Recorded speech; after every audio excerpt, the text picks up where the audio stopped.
Yeah, man, dumb for man. Welcome. If you're new here, be sure to click the subscribe button. Also, click the bell icon so that you'll be notified about videos uploaded from this channel. People, wagwan. I hope each and everyone has been having a fantastic weekend so far.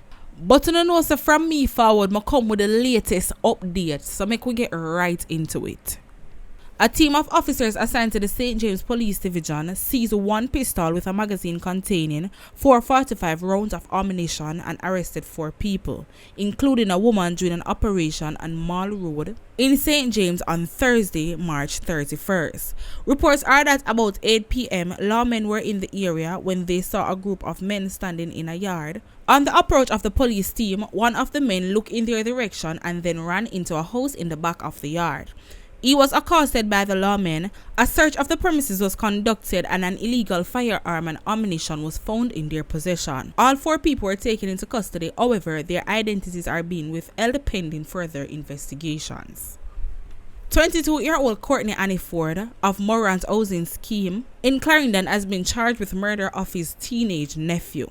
13-year-old Orani Annie Ford was at home on Sunday, March 27, when his uncle allegedly used a ratchet knife to stab him in the neck. Omarian reportedly ran from his house and collapsed in the yard. He was pronounced dead on arrival at the hospital. Annie Ford was taken into custody and was later charged on Thursday, March 31st. His court date is not yet finalized. A man died in a freak accident on the Mosquito Cove Main Road in Hanover on Friday after a truck he was traveling in overturned and landed on top of him. Details are not yet available at this time. Eyewitness told our news team that another vehicle was transporting a generator when it broke free and ran across the road. The driver of the truck swung to the other side to avoid the collision. However, he lost control of the truck and landed in a ditch. The sideman who was traveling in the cabin of the truck reportedly jumped from the vehicle, which later overturned, crushing him to death. This is a perfect example why I'm always telling you, say, once you don't have life, you don't have everything. You don't have to in a problem with nobody for losing the 3 points in the blink of an eye. Things happen randomly. And I'm always telling you, when you're driving, don't just drive for correct only your mistakes, but for correct other person's mistakes as well. Because if this driver was fully alert, he probably would have said the car that could go across the road, so he never had to get up to the car too close for try for swing, and then this just drop straight in a one ditch. Even though the swing when him swing make a lot of sense, because probably if him never swing and just allow the truck for go in at the car, more damage would have been created. But we have to consider the man were in at the cabin pan the truck. You see him just lose for him 3 points all because him dip on one little work. I try to make a little roast for carry him to the family for make sure the food up on the table. People, your time can be any time. And you probably feel depressed. You probably not have no money. You probably not have this or you not have that. You feel like, etc. A full time no for me give up. No. Hold on and go and press, because you can depend on the work and lose your 3 points just the same. The same money where you fight for. You fight for it just for it come and wipe on your 3 points. And always remember, there are persons out there who are worse than you. And them a fight for hold on. So why you feel like say you give up? Think about it. And just before we move on, I just want to take the time out for send my condolences to the family of the man we did in the cabin. We know it's sad, we know it's rough, and we hope to find peace and comfort really soon. And to the driver of the truck, I'm not gonna lie, me personally feel like say you do the next best thing. Because we have to look on it that we are the people, him could have swing the truck, and the whole of them would depend it lose them 3 points, while him could have swing the truck and nobody no get hurt. If the truck never overturn, the man would have good and him would have there today for tell film side of the story. But it's just unfortunate. People always say they're the wrong place at the wrong time. I just feel like I got timing. And nothing what him do, him could escape it. No matter how fast him did run, him could escape. Because of him time. Remember people, my opinion is not always the gospel. So feel free to leave your one down below.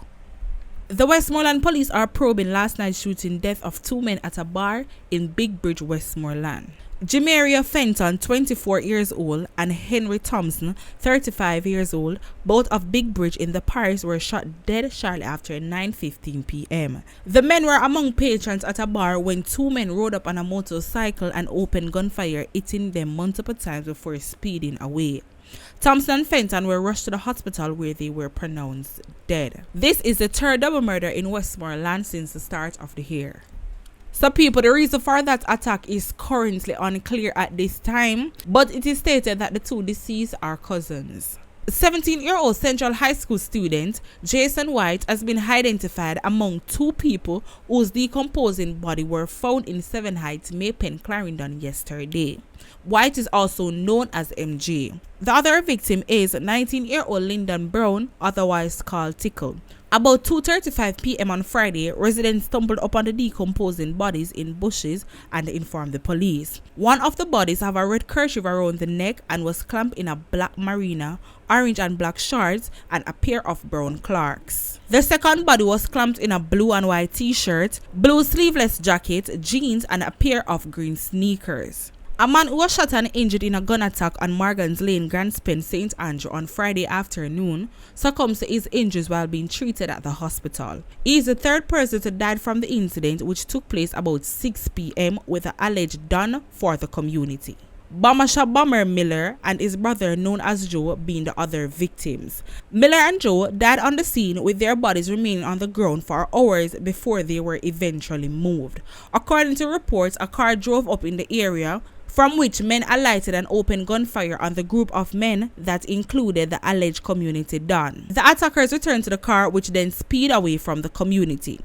This is the second shooting incident in just weeks. On March 17, a man was shot and killed in the same community.